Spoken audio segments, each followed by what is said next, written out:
What's the difference between the GoPro Hero 7 Black and limited edition white dust color and the Hero 7 Black, which is just black?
Hey everybody, it's Mark the Lost Traveler, and we're ready to travel. So, what's the difference between the Hero 7 Black and the Hero 7 Black limited edition white dust color? Nothing. They're exactly the same. You know, you see people on YouTube going, oh, what's the difference between the dusk white and the black? There's nothing. Same accessories,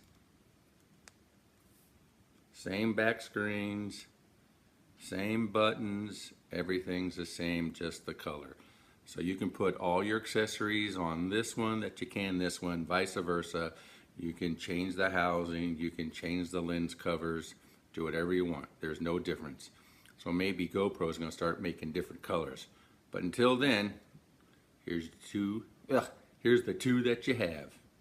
And on that note, Traveler out.